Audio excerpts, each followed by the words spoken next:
The following program contains names, places, and events that have been anonymized or fictionalized for the purposes of protection and safety. The following program is provided for entertainment purposes only, and any commentary from the hosts are strictly conjecture and should not be held as making any definitive statements about the truth or identity of any particular individuals or circumstances. If you or a loved one are involved in an abusive relationship, please call the National Domestic Violence Hotline at 1-800-799-7233 for support.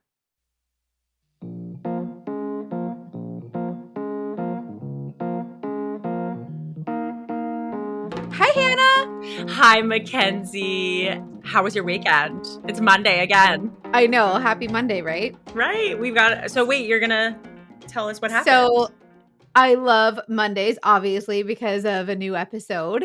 So do you want to hear the update from my client with the husband on the boat? Oh my God, absolutely. With his fellatio This was way to spoil it. If anyone didn't listen to last week, I mean, that's actually not a spoiler because yes, some dirty things happened on a boat, but the way we got there was a journey. So go listen to the last episode before you hear this update. So, okay. If you haven't listened, you've left. We're going to spoil it now. So the wife, my client, knew who the woman was. As soon as I said he went to a neighboring dock to pick up a woman, she's like literally verbatim. She says, "That bitch." So she knew. And just like that, I am not exaggerating. That's exactly what she said. We always she knew know. Because remember how I told you, she said, "I have this, but I'm just curious." So the husband of the woman who the client's husband was doing the nasty with on the boat is my client's ex-boyfriend.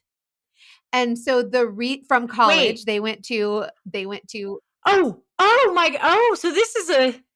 this was a little revenge boat fellatio. But you remember how I told you that the woman that the client's husband was having an affair with, she was divorced from the guy that they used to hang out with as a couple or whatever. So yeah, the golf buddy, right? That was my client's boyfriend in college. And so she decides that she's going to now connect with him. So she calls him up and says, "We're going to do a little rah-rah." So she gets with him and she takes pictures. And remember how I told you that she's not a social media girl? Uh-huh. She got on social media long enough to post pictures of her and him together. And this was before she told her fiance that she knew he was cheating. So she takes pictures of herself with her ex-boyfriend, who is the woman's ex-husband, post them on social media so that him and everyone else can see. They're hanging out. Yes. Her husband, who was on the boat with this woman, yells at her, accusing her of being a cheating biatch and all of these other things just for her to say, "Ha, how does it feel, you son of a bitch?" So she basically telling him "I'm not with him. I want nothing to do with him. He is my ex, but screw you. You were with this woman. So how does it feel? I'm done with you." And she kicked him out of the house. He's done. They're broken up. And that's amazing. That's such a movie. I thought you would love that. I knew it. I was like, that oh woman my was God. like, "This is my moment and I am taking it." So he lost his boat and his hoe. I'm sorry. Oh my God. Basically. Okay. So now that you got your fix from last week's episode, are you ready for this insanity? This one's it's like a Lifetime movie. Honestly, this story, we have a guest come on. It's going to be our first 2-part episode because the story was so elaborate and involved. And we also want to let you know that coming up, we are going to go on a little bit of a season break because we want to make all of our future episodes even more perfect for you. So we'll do this episode, part 2. I think we're going to throw in a bonus episode, right? Because everybody's been amazing. It's not going to be too long of a break. It's just going to be a 2-week break. I love it. So many people have reached out and been like, "Wait, why do we have to wait a week in between?" And it's because this is a lot of work. But as you all support us, we'll make more and more. So thank you so much. Yes. So this episode is really crazy. This is the story of a dogfish and a catfish situation. Just keep your pants on. But this is a really great story of how it's really important to trust that femtuition. And I'm glad this person absolutely came on with the intention of sharing what they learned from that experience. So I'm so grateful that they're not only safe and okay, spoiler, but I want you to know they're safe and okay. And also just like learning and sharing. So big shout out to them. And we do want to let you know there are some trigger warnings about this story. It talks a little about suicidal ideation, drugs and overdose, stalking, and gun violence. So just be aware that that's coming. Let's get into it. I'm ready to share her story.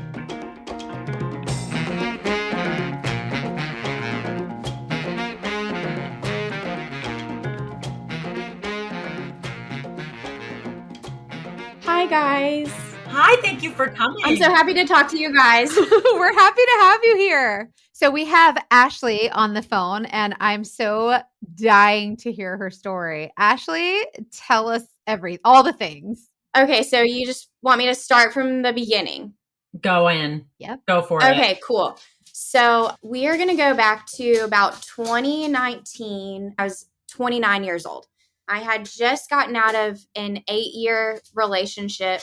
I was 29 years old getting onto a dating app for the first time. I didn't know what to expect. So you got on some apps out of your very long relationship. What apps did you get on? I got on Bumble and Tinder. I'm just going to swipe through and kind of get my feelings.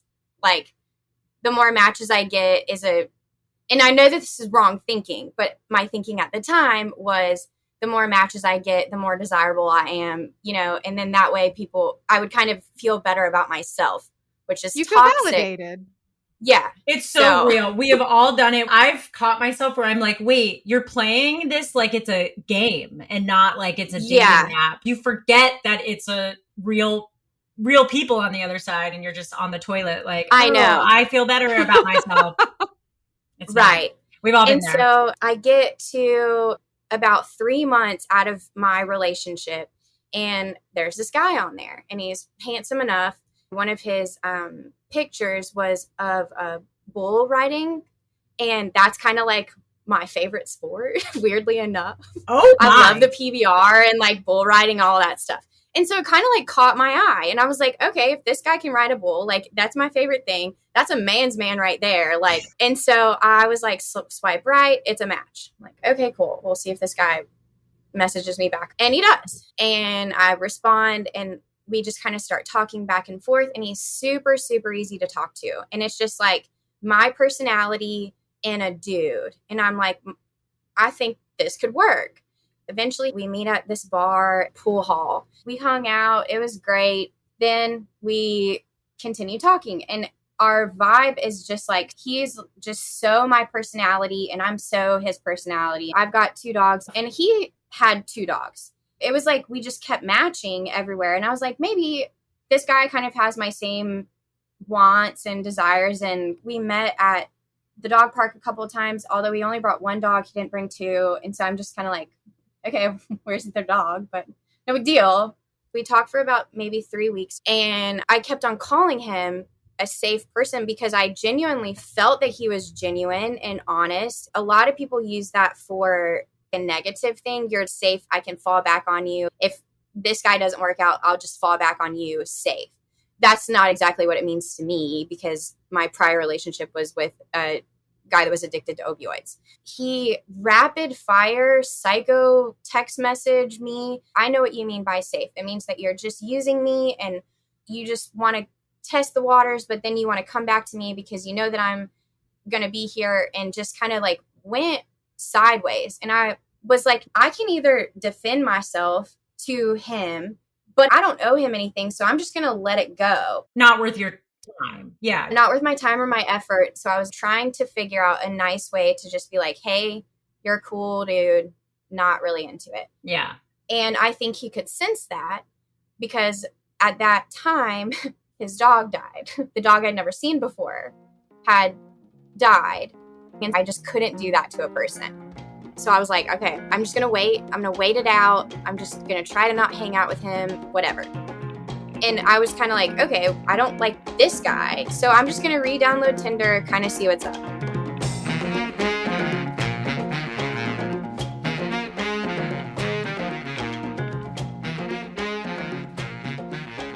I'm swiping, whatever, and swipe right on a guy that I had never seen before on Tinder. And like if you're on there for a good amount of time, it's just like the same repeat guys. Oh, I know. It's the funniest. I honestly have thought about this where I'm like, I've been on apps and then I'll like get in a relationship, get off the apps, maybe a year later, pop back on, see the people. I'm like, I almost want to just swipe right and just be like, hey, bud, good to see you. Hope you're doing well. It's like, bud. Right. Like, yeah, we're in the same pond over here. We've had the same picture for every time I've re-downloaded these apps the past 3 years. So maybe time to update. Right. Have you not gotten older? Yeah, for real. Right. That is such a real thing. It's so funny. But it was a new person. His name is Morgan. I'll swipe right on him. It's a match. Dude is a great looking guy. Like just my type of guy. Another like beefy, southern, tall, whatever guy. And he eventually messages me. And he just starts asking like a bunch of random questions like, when was your last kiss? When was your last kiss is a weird question to ask someone on a dating app. Oh, totally. Yeah, it was shocking to me. I was like, I'm not telling you this. I don't know you. I eventually stopped responding to him. He messaged me like maybe 2 more times. And then he sends a message of like, okay, full transparency. I swiped on you for a reason. I am friends with Kyle. And I was like, yep, he's a nice enough guy. Like, no, nothing really bad to say about him because I wasn't going to bash him to his friends. Okay, so Kyle is the guy with the dead dog, and Morgan is now the new profile who you've not met in person, but says he's friends with Kyle. Correct. Okay. I have so many questions. Carry on. So talk to Morgan, and eventually he kind of takes responsibility for feeding Kyle that whole idea that I was using him. And he was like, listen, he actually thought the world of you. It was me that kind of came in and started bashing you and just being like, nah, she's just using you. He essentially took responsibility for the whole text message fiasco and apologized for it and was like, you should give him another chance. And I was like, okay, well, up into that text message, we were vibing. If this guy is kind of the reason for all of the chaos and he takes responsibility for it, then maybe I'll keep trying with Kyle, who is the guy that I did initially hit it off with and I did until I didn't, but I kind of talked myself out of my own gut instinct in my head. I talked myself out of it. So this person comes in and says kind of what you need to hear in order to be like, okay, maybe I was overreacting. Yes, I was the one that was overreacting. So you ignored your femtuition in fear of making it seem like you were being dramatic. Yes. Oh, we 100%. all been there before. Then Kyle also apologized and he also blamed Morgan for the whole thing. And I was like, okay, well, these 2 things are adding up.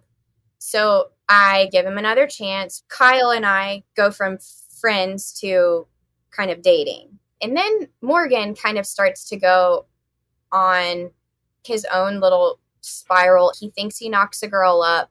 Wait, how are you talking to Morgan? Are you on Tinder with him or is he telling Kyle who's telling you? I have his phone number. The 3 of us are at some points in time, we're in a group chat together. So just to clarify for the listeners, you met Morgan. Morgan said, I'm really friends with Kyle, and I need to make that clear to you. Do you want to be friends? And then you started dating Kyle again. And then you guys were all just in a group chat together, all willy-nilly? Yes. And every now and then Morgan will reach out to me separately and ask me questions about Kyle. And I said from the beginning, I'll tell you about me.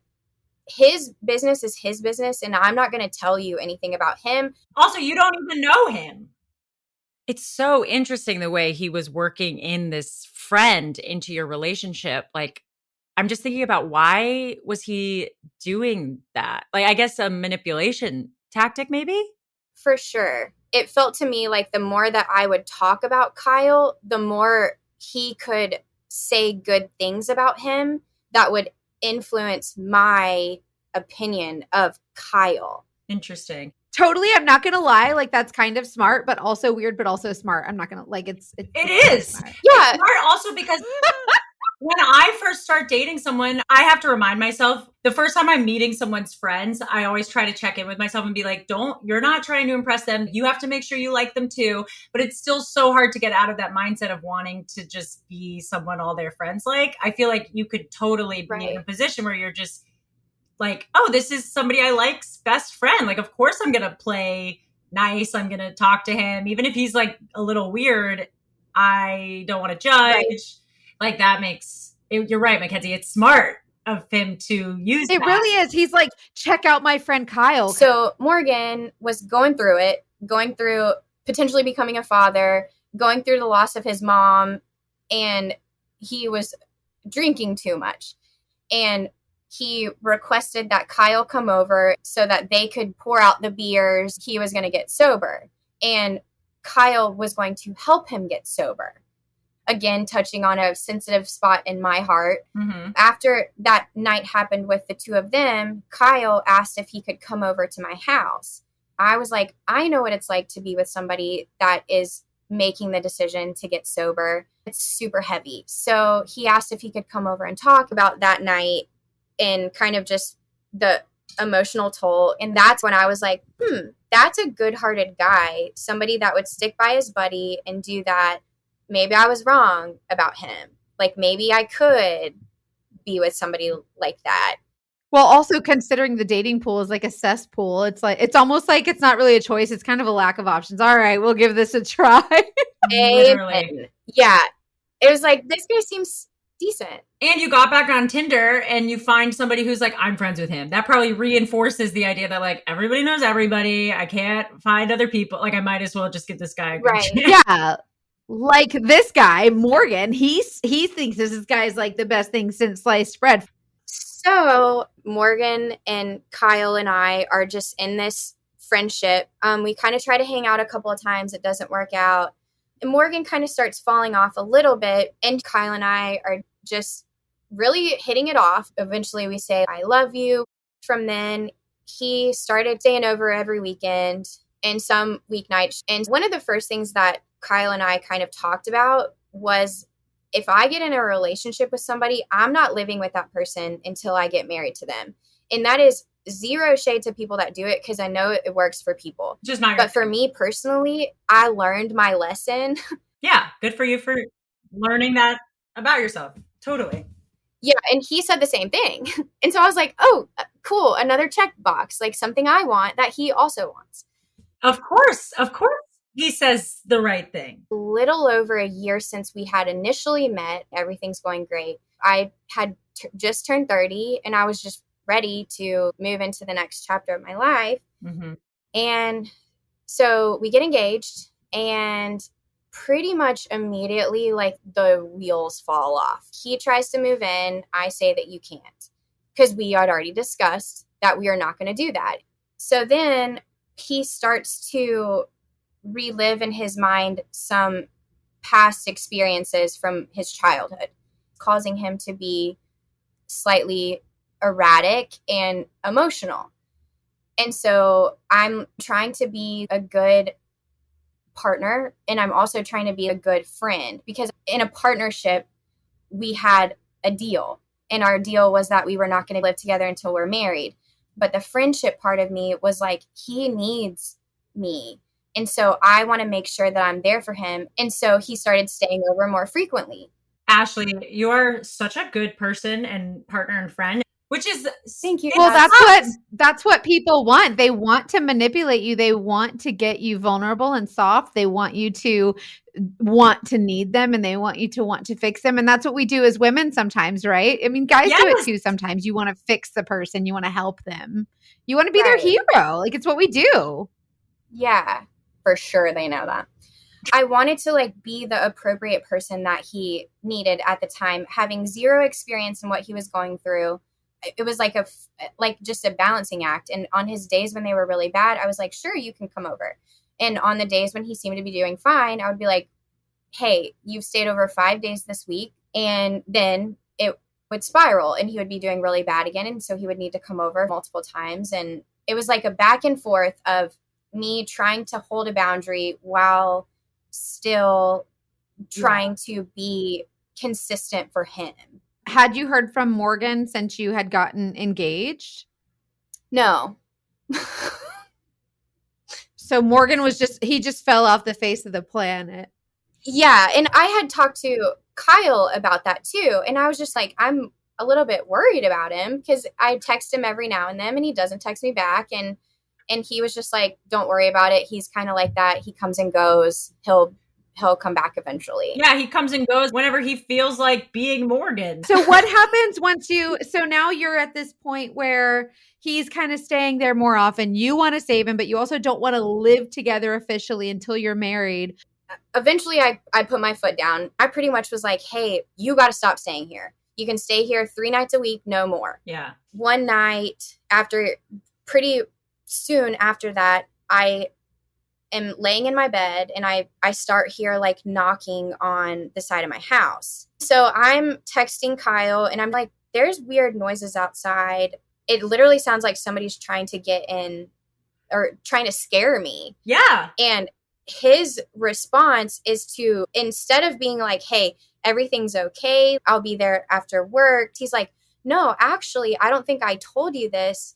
But the other day, and I have a storm door, and he said somebody came in the storm door and inside of my home at like 2 a.m. And so I was like, wait, one, why didn't you tell me that? 2, I never don't lock my door. Also, the fact that you're like, I'm currently scared someone might be getting in. And he's like, oh yeah, by the way, that's somebody did try to get in. That's a crazy way to handle that. If it's true. So I was like, well, okay, one, why didn't you tell me that happened?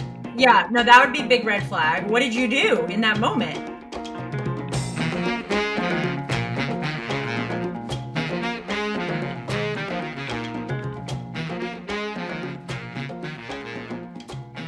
Okay, if you're listening, listener, Mercury's in retrograde. I'm being very LA and we had a technical difficulty. So Mackenzie, a couple of things happened. First of all, Ashley's telling the story and says somebody's trying to break into her place is what it sounds like. Suddenly, Mackenzie's computer goes crazy and she leaves. And then I hear someone trying to get into my apartment. And I'm like, wait, maybe Ashley's ex knows that she's telling the story and has come to find us. Turns out my roommate came home from work early. Happy Friday. And Mackenzie's fine, but she's now on her phone. So if we sound bad, please don't destroy us in the reviews. That's the update. And now you, listener, think you have to wait to what happened in this story? We just had to wait like a long time. And now I'm on the edge of my seat, Ashley. I'm still dying to know, and I'm sorry if my microphone sounds bad. Deal with it. Don't block us. Okay, go. Back to you, girl. Okay, so he is telling me that somebody did try to come into the house. Like, okay, 1, why are you scaring me? 2, please come over tonight because I don't know what's going on. Well, that's what he wanted. Yeah, exactly. Yeah. And so he came over and was he like, I'm conveniently 30 seconds away because he was secretly outside? He was still at work and he worked about 45 minutes away from my house. So wait, so who's banging on your wall? To this day, I don't know. I don't like that. I don't know. I had his location so I could see where he was. Mm-hmm. And so I knew that he wasn't there. I assumed that he was like paying his friends or something to scare me in order for me to come over. The knocking happens like one more time and then really never again. Kyle and I are continuing on a downward spiral because he is going through his emotional trauma of his past. I'm trying to be there, but trying to not sacrifice my boundaries while also trying to be a good friend. And so the next thing that I'm thinking of is let's do premarital counseling because we're engaged. We keep missing each other. I don't know how to be the person that he needs because I don't know, frankly, what he needs. I like that idea. So we start doing that. We go, and the first meeting is great. The second week, we had kind of had a little bit of an argument. And it's always, always, always about staying at the house. And I'm like, listen, you cannot, like, you just can't. That's not the deal.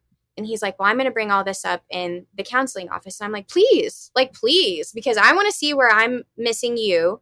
And I also want you to hear what you're missing as well. Yeah. I would like a third party's help. And so we would go, and she asked him, oh, everything's fine. Like, everything's great. Like, I don't even know, like, while we're here. And I'm like, okay, well, that's like, that's not what you said yesterday. Yeah. Yeah. 2, I will then bring up my main problem of living arrangements because that is what I need. And then the counselor is pretty much like, yeah, if that's what the two of you decided and that's what you told her that you would do. And I don't need a lot, but I do need you to be honest. And so, like, what you do need, you have communicated very clearly. Yeah, as clearly as I could.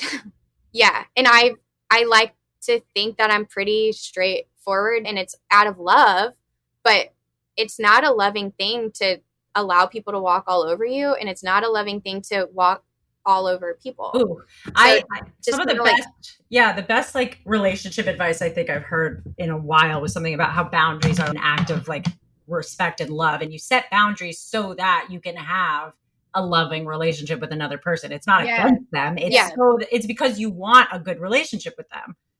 My parents would be absolutely losing their minds because it's been my whole life that my parents have been like, Ashley, you need boundaries. Like, you need to do that.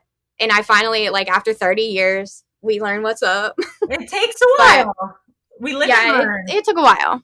So we kept going to counseling, and every time there would be a counseling coming up, so I think it was Mondays, every Sunday, it would be like, I'm bringing this up in counseling. Monday, everything's great.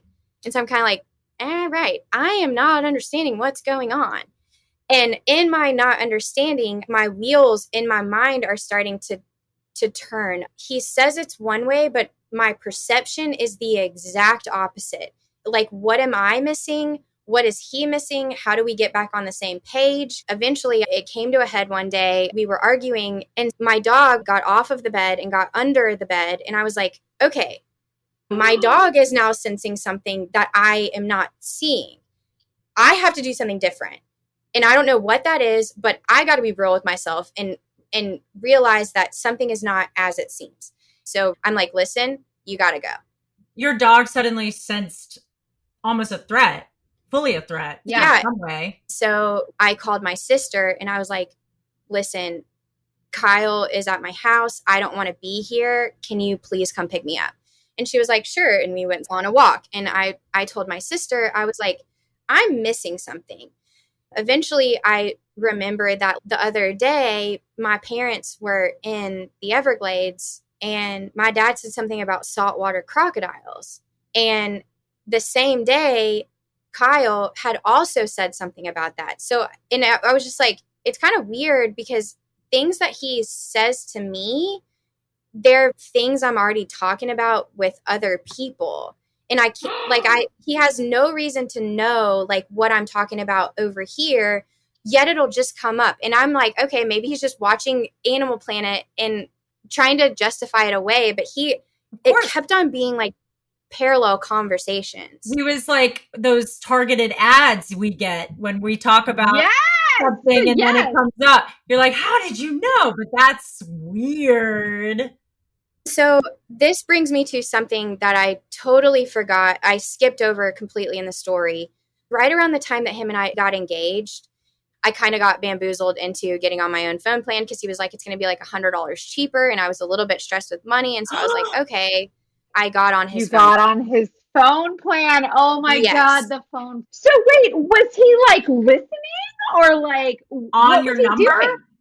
When I went to go trade in my phone, he kept my phone. And so I got a new phone and it just wasn't a trade-in, if you know what I mean. And so like on that TV show, did you watch You on Netflix? Surprisingly enough, I cannot watch that show. Yeah, it's a little too close to home for me. Yeah. That's not surprising at all. You don't have to watch it, but that is exactly what happened. He had her, he made sure she broke her phone, and then he kept it and he could look at her texts. Yeah, because it's still signed into your Apple ID. And so what I was thinking is like every text message that I would get and that I would respond to, he could just, it was like a reading log for him. I didn't think about that though until later on too, when I'm talking to my sister and I'm starting to say like it's very parallel. And she was like, if all of these things are happening and if this is what you think, then stop. Like, you don't have to get married. You don't have to break it off, but you don't have to get married. Trust your femtuition. Yeah. Trust your femtuition. So I text my cousin, I don't know if I want to get married. And she's like, yep, call me when you're ready. So I get home and we FaceTime from my computer. I'm kind of talking through my thoughts. And as we're talking back and forth, I get a phone call from a number I don't know. And I'm like, I'm just going to let it go to voicemail. And they call again. And I'm like, okay, I'm going to let it go to voicemail because I don't freaking know who this is. They call again. And it's like 3 or 4 times in a row. I think on the 5th time, I'm like, hey, let me answer this, but stay on the FaceTime because I can answer it on my phone. Yeah. And then I can tell them to take me off their list and get back to you.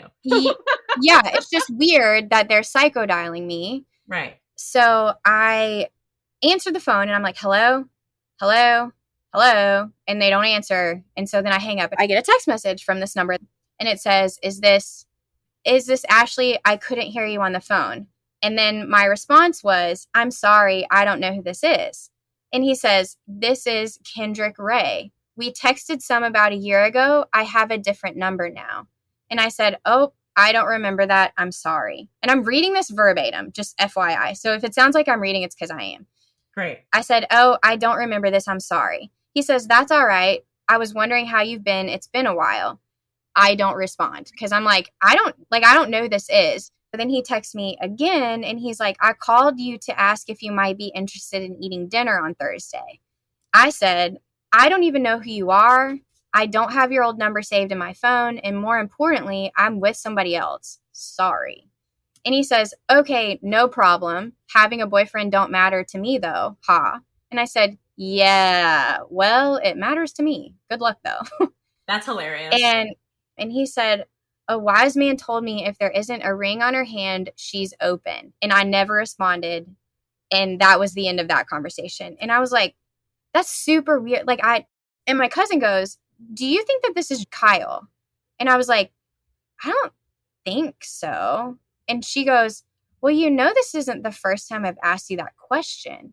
And I was like, you're right. With Morgan? Because she said the same thing about Morgan. And I was like, immediately no. Like, I don't think that is Kyle. Like, that just wouldn't make any sense. Like, they're just friends. They've been friends for forever. They went to the same college. I just had no reason to think it was him. And my cousin is like, yeah, I'm pretty sure that Morgan is Kyle. And I'm pretty sure that this is also Kyle. So I'm like, okay, what do I do? And my cousin is like, I'm going to call the number. Read it off to me. So she calls it. And again, it goes to like some generic voicemail. This phone number is not available. Leave a voicemail. And so she's like, well, it psychodialed you. I'm going to psychodial it. And so she called it like 3 times. The third call, this number is disconnected. Like, this number is not a working number. And we're like, okay, that's weird. Not even 5 minutes later, Kyle calls me and I don't answer. Then he texted me and he's like, hey, can you call me? It's urgent. So I call him back and he's like, is everything okay? I'm like, yeah, I'm just talking to my cousin. I'm like, what's up? And he was like, something just seems weird. I'm just checking to see if everything's okay because everything feels weird. And I'm like, okay, well, full transparency. I got a weird text message from a weird number and I can't figure out who it is. They know who I am. I don't know who they are. And it's kind of weird. And he was like, what's the number? I'm going to get to the bottom of this. And I was like, well, I already tried to look. Like, I already been verified it. I already looked on Facebook. I already tried to call it. The number is now disconnected. I don't really here's the number, but I already tried all the things. Which, by the way, if anybody doesn't know what been verified is, it's like an online, like, public record search of information. So if you're trying to find someone, you go to benverified.com and they'll be like, we'll charge you extra to find this. It's public record stuff. Anyways, carry on. Yes. And I'd already done that. And he was like, I'm going to figure this out. So I'm like, okay, whatever. Good luck. Have fun. At some point in time, he had told me that he had a cop friend. So he was like, I'm going to get my cop friend to run the number or whatever. And I was like, oh, okay. Now I'm to the point of like, I need to figure out how to break up with him because he's not coming over tonight. And I know that, but he is coming over tomorrow. But I want to try to stall it until the weekend. I just want to try to stall. Was there any part of you that was nervous about like finding out that somebody's doing something that's completely irrational? Like I would be nervous to confront them. Yeah. Yeah. And so luckily the weekend prior, Kyle said something that was really mean to me. He did say to me, it's no wonder that you only attract addicts because you can only be an addict to be with you.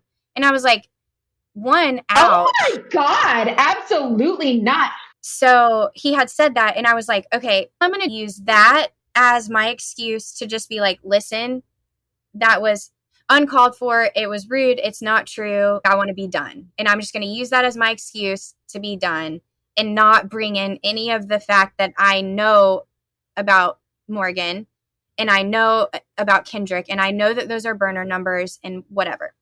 Good idea. That night, I moved my table in front of my back door. I moved my couch in front of my front door because he had a key to my house. And I was like, I just have to make it through the night. I call my dad at like 5:30 in the morning.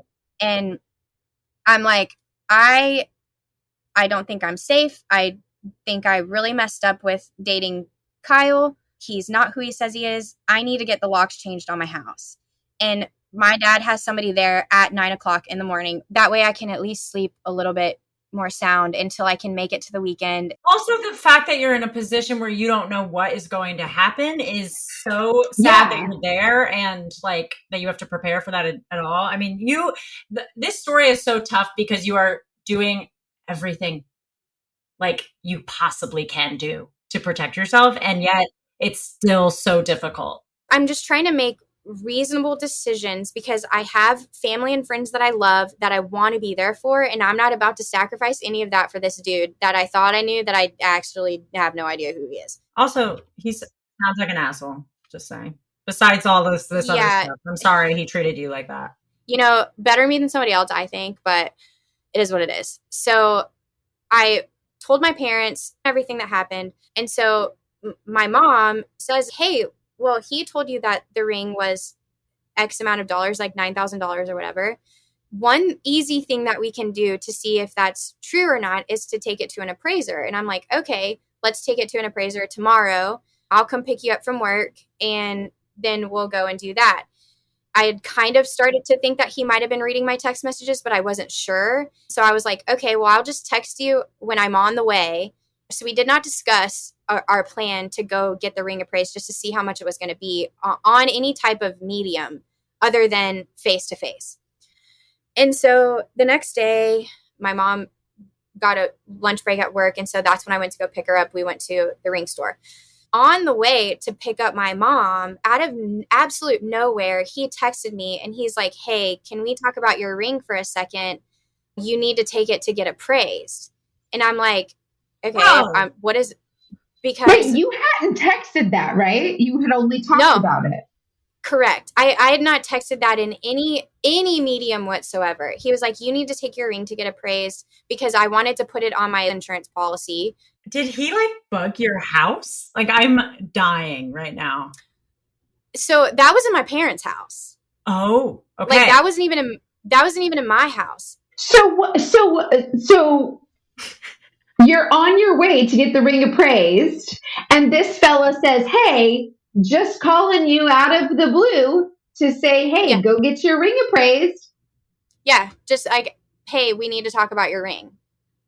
You need to go get it appraised. I just didn't respond because I was going to pick up my mom. I wanted to talk it through with her. And so I get there and I'm like, Mom, you'll never guess what Kyle texted me, and I read it out to her, and she was like, what the heck? We've only talked about this face to face. How would he even know that you're doing that? And so I am like, okay, I don't want him to know where I'm going.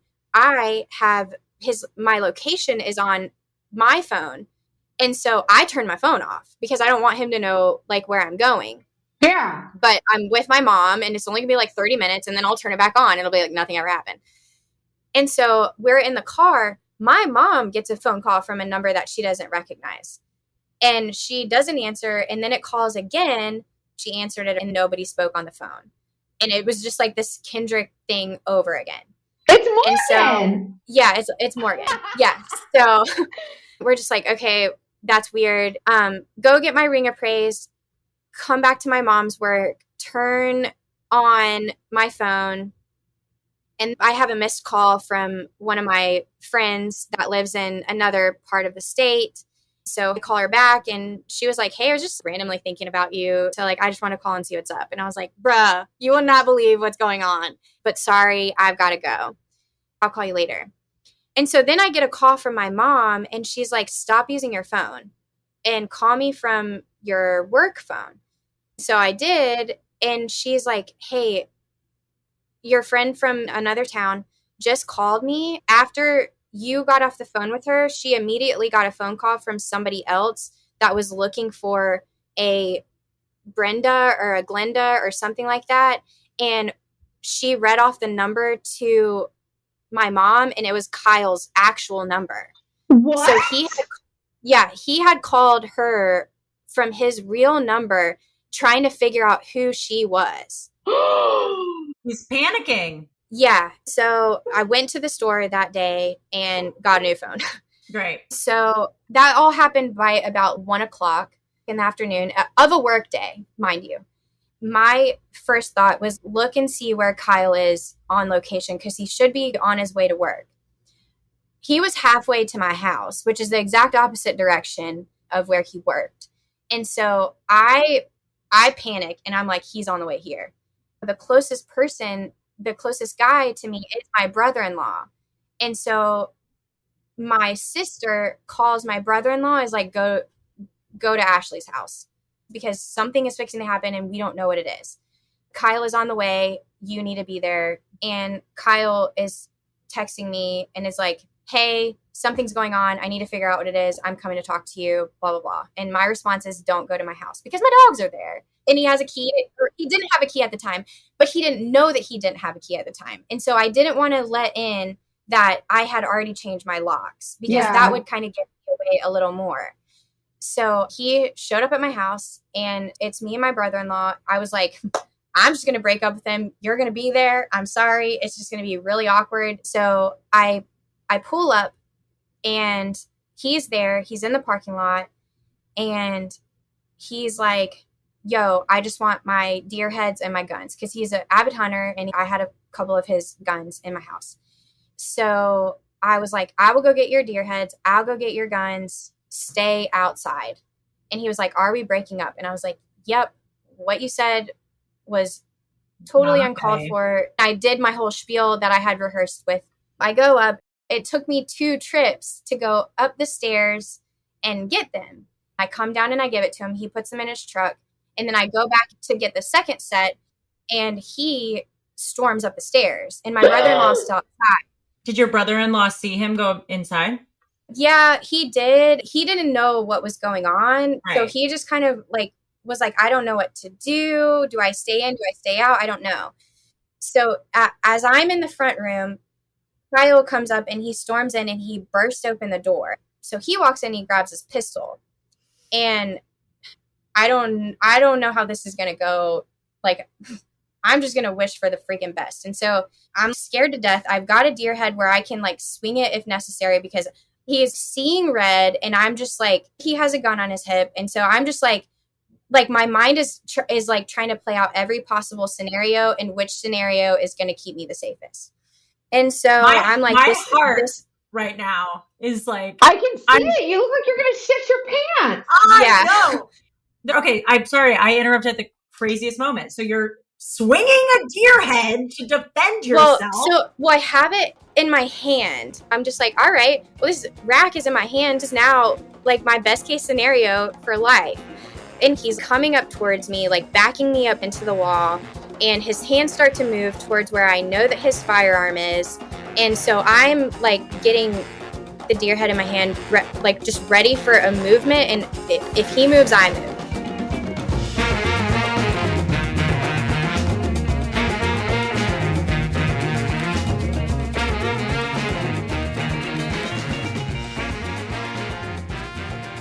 And that's where we're going to stop for this week. Oh, stop it! We're so sorry. A cliffhanger. Listen, you guys, I know I've seen how panicked these folks get when it comes to my PI stories on my Instagram. Like, they do not like it. So I'm so sorry, you guys. We really are. We are, but also we're not, because you have to come back next week and just wait. Wait until you hear the rest of the story. You're going to freak out. Like, this story it just gets more insaner. So more insaner indeed. No, for real. And let us know what you think about this. We're on Instagram at Dating Detectives Podcast. Just DM us what if you've listened, your thoughts, anything. What questions do you have? Like, what questions are unanswered for you? Because we're curious to know if any of them will be answered with the next episode, the second half. You can also email us, investigate@datingdetectivepod.com. Yeah, email us your stories and make sure you share our podcast with a friend. The Dating Detectives you can find it on anywhere you listen to your podcast, and we would love for you to share and listen. And please connect with us on the Instagram, Dating Detectives Podcast. So part 2 is going to be next week. So I hope you can keep your pants on until then, because I cannot wait for you to hear the rest of this freaking story. It's a doozy. Sure is. Wow. Well, I guess we should just go do whatever we do for the rest of the week while we wait for it to drop. Goodbye, my beautiful dating detective. Goodbye, my gorgeous armchair sleuth. Nailed it. Toodaloo. Goodbye.